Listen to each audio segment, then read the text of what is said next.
সবাই কেমন আছো? সমাজ লাইফস্টাইলে তোমাদের অনেক অনেক ভালোবাসা। আশা করি তোমরা সবাই খুব ভালো আছো। আমিও খুব ভালো আছি তোমাদের ভালোবাসায়। আজকে শুক্রবার আর এখন সকাল 9:30 মতন বাজে। আজকে কিন্তু বেশ ভালোই গরম আছে, আর মাঝে মাঝে বৃষ্টি হচ্ছে, কিন্তু বৃষ্টি যতক্ষণ হচ্ছে ততক্ষণই, তারপরে কিন্তু আবার যেই কি সেই গরম পড়ে যাচ্ছে। আমি তো সব কাজ একবারে করে উঠতে পারি না, একটু একটু করে সব কাজ করে থাকি। অনেককেই দেখি কি সুন্দর সব কাজ একসঙ্গে অনেকগুলো কাজ খুব সুন্দরভাবে করে, কিন্তু ওই যে আমার ওই কোমরের সমস্যাটা আমাকে সব কাজ একবারে সারতেই দেয় না। শুধু এখন কোমরের সমস্যা না, অনেক কিছু সমস্যাতেই আমি এখন জর্জরিত। ডান হাতের ব্যথাটাও আছে, আর তার সঙ্গে একটু বেশি পরিমাণে কোনো কাজ করলে আজকাল খুব হাঁপিয়ে পড়ি, সঙ্গে কিন্তু বাঁ হাতটাও ব্যথা করে। সাদা বেসিন কিন্তু দেখতে ভালো লাগে, কিন্তু তার কিন্তু পরিষ্কার রাখা কিন্তু অনেকখানি কষ্টকর। আর এই বেসিনটার বয়স তো প্রায় বাড়ির বয়সী। যাকে বেসিনটা তো কয়েকদিন পর পরই পরিষ্কার করতে হয়। আর বেসিনটার একদিকটা জানো তো একটু ভাঙা আছে, পড়ে গেছিলো একদিনকে ধূপ করে, ওটাকে আবার আমি কোনো রকমে লাগিয়ে আবার সেলোটেপ আটকে রেখেছি ওই সাদা বেসিনের কোণাটায়। আর এবার যখন আমার এই পাইপলাইনটা ঠিক হয়েছিল তখন ওরা আবার এটাকে হোয়াইট সিমেন্ট দিয়ে ঠিক করে দিয়েছে। আর কালকে ফেরার পথে, মানে কালকে শ্রীমতীকে নিয়ে যখন পড়িয়ে ফিরছিলাম, একটা চপ নিয়ে এসেছি। আজকে সেই আলুর চপটাকে গরম করে ঝুরি ভাজা দিয়ে খেয়ে নিলাম মুড়ি দিয়ে। আর আমার সকালের ব্রেকফাস্ট মানে তো মুড়ি, মুড়ি খেতে আমি ভীষণ পছন্দ করি। আর কালকে মা রেখেছিল শশা কুচিয়ে নিলাম, আর শশাটার মধ্যে একটু নিয়ে নিয়েছি লেবু। এই শশা কিন্তু লেবু দিয়ে নুন দিয়ে মেখে খেতে আমার ভীষণ ভালো লাগে। আমার কেন, যারা একটু স্যালাড খেতে পছন্দ করে না, তারা কিন্তু নুন আর লেবু দিয়ে মেখে খেতে বেশি পছন্দ করে, আমার এটুকুনি মনে হয়। আর কেউ যদি একটু স্বাস্থ্য সচেতন হয়, নুনটা মনে হয় দেবে না। আমি স্বাস্থ্য বিষয়ে অতটা সচেতন নই, আমি আবার মুখরোচক খাবার খেতেই বেশি পছন্দ করি। আর এটাকে বেশ নুন দিয়ে লেবু দিয়ে মেখে খেতে আমার একটু বেশি ভালো লাগে। আর আজকে আমার টার্গেট ছিল এই জানলার পর্দা আর দরজার পর্দাগুলোকে ধুয়ে ফেলা আর জানলাগুলোকে মোছা। আর বাইরে কিন্তু বেশ ভালো রকম মেঘ করেছে, মাঝে মাঝে বৃষ্টিও পড়ছে, জানি না কতদূর কি করে উঠতে পারবো। আগের ভিডিওতে বলেছিলাম সময় কিন্তু মানুষকে অনেক কিছুই শিখিয়ে দেয়, সত্যিই কিন্তু তাই। শুধুমাত্র সময়ের অপেক্ষা, সময় কিন্তু মানুষকে অনেক কিছু শিখিয়ে দেয়, পরিস্থিতির সঙ্গে কিভাবে আমরা মানিয়ে গুছিয়ে চলতে পারবো।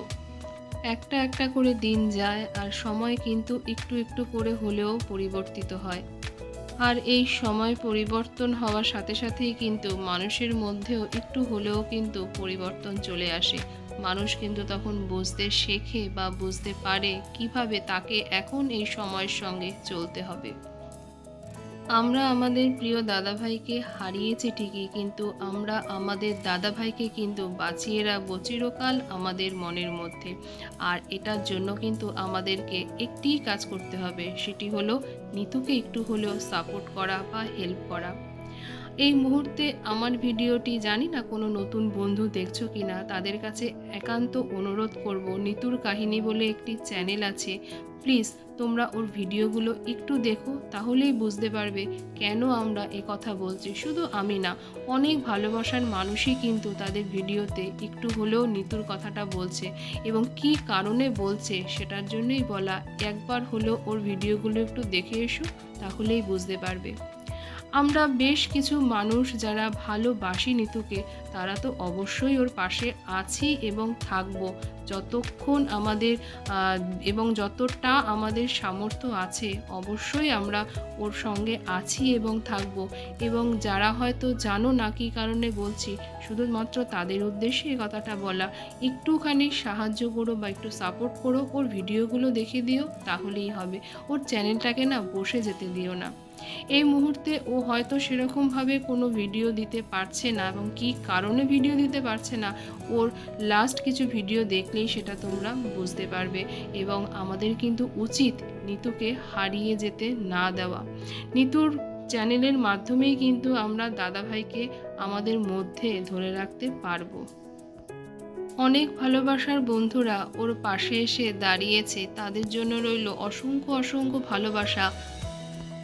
আর যারা এখনো পর্যন্ত ওকে সাপোর্ট করে উঠতে পারোনি বা ওকে একটু হলেও সাহায্য করে উঠতে পারোনি, তাদের কাছে একান্ত অনুরোধ রইল, আমার স্ক্রিনে ওর গুগল পে নাম্বারটা আমি দিয়ে দিচ্ছি।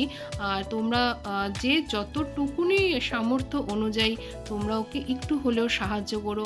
আর কটা দিনের মাত্র ব্যাপার, আগামী রবিবারটি চলে গেলে ও কিছুটা হলেও কিন্তু ভারমুক্ত হবে। কেন আমি এই কথাটি বলছি সেটা আশা করি তোমরা ওর ভিডিওটা দেখলে বুঝতে পারবে। বেশ কয়েকদিন আগে মা দুখানা ভাড়ালি রেখেছিল। ভাড়ালি আমি বলি, অনেকে এটাকে বলে থোর। তো মা একটা ভাড়ালি নিচে রেখেছিল আর একটা রেখেছিল ওপরে। আর এটা আমি না ফ্রিজে রাখতেই ভুলে গেছি, দেখো কিরকম দাগ ধরে গেছে। আমাদের এখানে না খুব একটা কচি ভাড়ালি পাওয়াই যায় না, আমি খেয়েছি বলে মনেই পড়ে না। অনেক দিন আগে সেবার জন্মাষ্টমীতে একবার মা রেখেছিল একদম ছোট্ট এটুকুনি, এই যে এই সাইজটা দেখছো, এরকম একটা ছোট্ট একটুখানি ভাড়ালি রেখেছিল। ভাড়ালিটি ছিল অসম্ভব কচি, কিন্তু ওই খেয়েছিলাম মনে হয় প্রথম, আর ওই খেয়েছিলাম শেষ। সেই ভাড়ালিটি তখন দেওয়া হয়েছিল নিরামিষ তরকারিতে। আমাদের তো জন্মাষ্টমীতে বেশ ভালো বড় করেই পুজো করা হয়, ঘরেই যেভাবে পালন করা হয়। নন্দোৎসবের সময় অনেক কিছু মা ভোগ ফোগ দিয়ে ঠাকুরকে, কিন্তু গত 2 বছর হলো এই পুজো আমাদের সেরকমভাবে করা হচ্ছে না কিছু কারণবশত। যদি ভগবান চায় তো সামনের বছর আবারও আমরা পুজো করতে পারবো। আর এই ভাড়ালিটাকে আমি এখন কুচিয়ে নুন হলুদ জলে একটু ভিজিয়ে তারপরে কি করব জানো? শুনলে তোমরা হাসবে। প্রেসার কুকারে সিটি দিয়ে রেখে দেবো। ভাড়ালি যে প্রেসার কুকারে সিটি মেরে খেতে হয় এটাও আমি জেনেছি এই শ্বশুরবাড়িতে এসে। আসলে আমাদের এখানে সবজি সেরকম ভালো পাওয়াই যায় না, তারপরে তো জলেরই অবস্থা, কোনো জিনিস সেদ্ধ হতেই চায় না। আর ভাড়ালিটা একদম সরু সরু ঝিরিঝিরি করে কুচিয়ে রাখবো। বিয়ের আগে জানো তো একদম সরু করে ঝিরিঝিরি করে কত সুন্দর করে কাটতাম। আর এখন না আছে কোনো ধৈর্য, তারপরে তো আঙ্গুলগুলোতে সেরকমভাবে জোর পাই না। এই দেখো, বিয়ের আগে হলে কিন্তু এগুলোকে আমি আরও সরু সরু করে কুচাতাম, আমার বৌদি এখন যেরকমভাবে কাটে। বিয়ের আগে তো জানতামই না যে ভাড়ালি প্রেসার কুকারে সিটি দিয়ে তারপরে খেতে হয়। কি সুন্দর কড়াইতে ফোড়ন দিয়ে রান্না করতাম, বেশ সুন্দর গলে যেত। তোমরা কি ভাবছো বিয়ের আগে এরকমভাবে আমি রান্না করতাম? হ্যাঁ গো, আমার বিয়ের আগের জীবনটা অনেকখানি আলাদা, আর 5টা মেয়ের মতন ছিল না। সে বিষয় না হলে একদিন আমি গল্প করব তোমাদের কাছে। এখন এই বিয়ের পরের গল্পটাই করি, জীবনে কি কি আমার ঘটে। আর চলো, তোমাদের সাথে গল্প করতে করতে আমি গোটা ভাড়ালিটাই কিন্তু কেটে ফেলেছি, আর এটা এখন নুন জলে ভিজিয়ে রাখলাম। আর এদিকে কিন্তু আমি পর্দাগুলোকে সমস্ত সাবান জলে ভিজিয়ে কেচে মেলেও দিয়েছি। আর আকাশ জুড়ে কিন্তু মেঘ পড়েছে, জলটা ঝরে যাক তাহলেই হবে। জল যদি ঝরে যায় পর্দা শুকাতে আর কতক্ষণ, জানলা দরজায় টানিয়ে দেব, এমনিই শুকিয়ে যাবে। আর এই প্রেসার কুকারটা আমি পুজোর সময় গিফট পেয়েছি 2 বছর আগে বাপের বাড়ি থেকে। একদিকে বেশ সুন্দর হয়েছে, এটার গঠনটা সুন্দর, কিন্তু তরকারি রান্না করলে এটা ঢালতে একটু অসুবিধাই হয়। আর এই যে ভাড়ালির এই যে সরু অংশটা, এটা না ছোটবেলায় কি সুন্দর বাজাতাম। একবার চেষ্টা করে দেখি বাজে কিনা, বাঁশির মতন আওয়াজ হতো। দেখা যাক বাজে কিনা। এখানে একটা এবারে ফু দেব, দেখা যাক এর গতি কি হয়।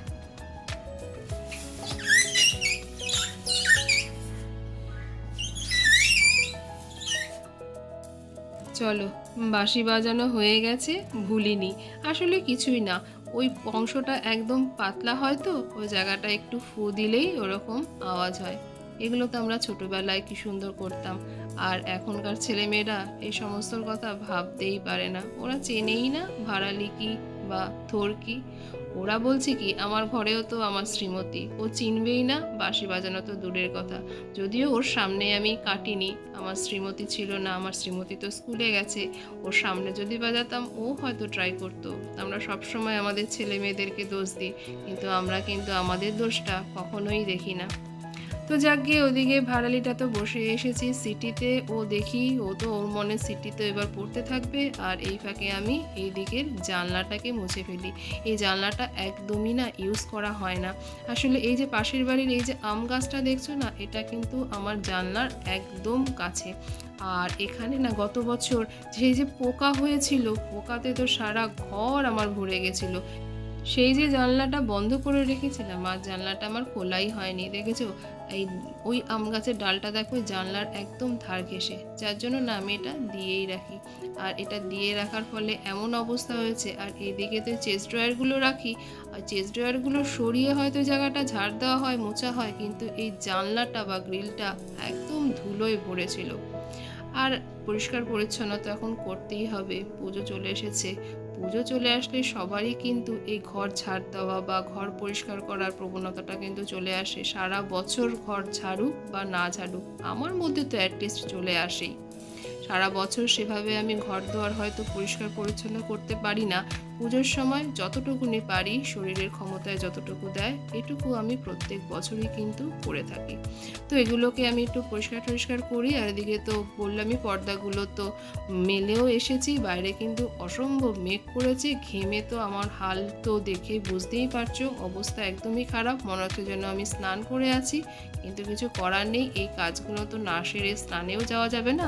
আর ওদিকে কিন্তু রান্নাঘর থেকে প্রায় আওয়াজ আসছে যে একটা সিটি পড়বে। তো দেখা যাক কতক্ষণে ওটাও সেদ্ধ হয়। আর এদিকে ঝটপট করে আমি এগুলোকে পরিষ্কার করে আমি স্নানে চলে যাব। তো এদিকে আমার এই যে সমস্ত পর্দা টর্দাগুলো তো আমি কেচে ধুয়ে মেলেও রেখেছি, আর এটাকে জায়গায় রেখে দিই, ঘরটাকে আরেকবার ঝেড়েও নিয়েছি। আর কটা বাজে জানো? প্রায় কিন্তু 1:30 বাজে। আর স্নান করে যেই বেরিয়েছি, মুষল ধারে কিন্তু বৃষ্টি নেমেছে। আর এই যে পর্দাগুলোর আপাতত জলটা ঝরেছে, কোনো রকমে যেটুকুনি আছে ও টানিয়ে দেব, ঠিক হয়ে যাবে। আর প্রত্যেকটা দিন শ্রীমতী এই যে স্কুলটা ছুটি হয় 1:30টার সময়, আর 1:30টার সময় কিন্তু বৃষ্টিটা নামতেই হবে। শ্রীমতী হয়তো আজকে ভিজেই আসবে। শ্রীমতী কিন্তু বৃষ্টিতে ভিজতে আজকাল ভীষণই ভালোবাসে, বড় হয়েছে তো। আর স্কুল ফেরত বৃষ্টিতে ভিজতে কিন্তু আমরাও ছেলেবেলায় ভীষণ পছন্দ করতাম। শ্রীমতী রীতিমতন ভিজে বাড়িতে এসেছে, ওর ব্যাগ বইপত্র সমস্ত ভিজে গেছে। আর আজকের দুপুরের মেনুতে কিন্তু ডাল আর ডিমের অমলেট শ্রীমতীর জন্য, আর আমারও আছে ডাল ডিমের অমলেট, সঙ্গে তো আমার আনুষঙ্গিক যা সব থাকে সেগুলো তো উদ্ধার করতে হয়। আর এখানে কিন্তু অমলেটটা করছি 2টো ডিম দিয়ে, আমার কিন্তু ভীষণ ভালো লাগে। এখান থেকে আমি কেটে হাফ খাবো আমি, আর হাফ দেবো আমার শ্রীমতীকে। তাতে করে না অমলেটটা একটু মোটাও হয় আর খেতেও ভালো লাগে, কিন্তু আমার শ্রীমতী এটা পছন্দ করে না। আমার শ্রীমতী চায় একটা ডিম দিয়েই তাকে যেন অমলেট করা হয়। কিন্তু ওই যে আমি আমার মতন চলি। এই যে আমার শ্রীমতীর ব্যাগ বই সমস্ত কিছু ভিজে গেছে, এগুলোকে আমি বাইরে বের করে নিয়েছি। আর ওর ব্যাগে এখন 2টো করে প্লাস্টিক নিয়ে যায়, একটা প্লাস্টিকে ও বই রাখে আর আরেকটা প্লাস্টিকে খাতা রাখে, এই বৃষ্টিটা হওয়ার দরুন। তো চলো, খাওয়া দাওয়া কমপ্লিট। আর এদিকে কিন্তু আমার পর্দা শুকায়নি, কিন্তু জল মোটামুটি ঝরে গেছে। এখন সব এগুলোকে টানিয়ে দিই, আর তারপরে আমিও একটু বিশ্রাম নেব। আমার শ্রীমতী কিন্তু খেয়ে দিয়ে দুপুরে ঘুমটি লাগিয়েছে। আগে এরকম ছিল না, আগে কিন্তু ও এতটা ঘুমাতো না, কিন্তু এখন ইদানিং যেন মনে হচ্ছে ও একটু বেশি পরিমাণে টায়ার্ড হয়ে আসছে। আসলে জানি না, পড়াশোনার খাটাখাটনির চেয়ে মনে হয় বদমাইশির খাটাখাটনিটা একটু বেশি পরিমাণেই করে আসে। তো চলো, এদিকে কিন্তু বৃষ্টিটা হয়ে কিন্তু গরম অসম্ভব লাগছে, আবার কিন্তু বাইরেও মেলতে পারছি না, বৃষ্টি কিন্তু পড়েই চলেছে। সমস্ত জামা কাপড় কিন্তু ঘরে যে দড়ি মেলেছি সেখানে মেলেছি, আর এই হল ঘরটাতেও কিন্তু দড়ি টানানো আছে, সেখানেও মেলেছি। তো যাকে জামা কাপড়গুলো মেলা থাক জামা কাপড়ের জায়গায়, আর পর্দাগুলোকে আমি টানিয়ে দিই, হাওয়ায় বাকিটা শুকিয়ে যাবে। আর পর্দাগুলো যেহেতু কাঁচা হয়ে গেছে, হালকা হয়ে গেছে, শুকাতে বেশিক্ষণ টাইম লাগবে না। আর আমিও তারপরে গিয়ে একটু বিশ্রাম নেব। আমারও কিন্তু দুপুরবেলা খেয়ে দিয়ে উঠলে চোখটা আর সাথ দেয় না, চোখের পাতা দুটি বন্ধ হয়ে আসে। তো চলো, আমি এগুলোকে টানিয়ে দিই, আর ভিডিওটা আমি এখানেই রাখছি। ভিডিওটা তোমাদের কোথাও যদি এতটুকু হলেও ভালো লেগে থাকে, তো ভালোবেসে একটা লাইক করে দিও, কমেন্ট করে জানিও ভিডিওটা কেমন লাগলো। তোমরা সবাই ভালো থেকো, সুস্থ থেকো, সাবধানে থেকো। আবার দেখা হবে তোমাদের সঙ্গে অন্য আরেকটি কোনো ভিডিওর সঙ্গে।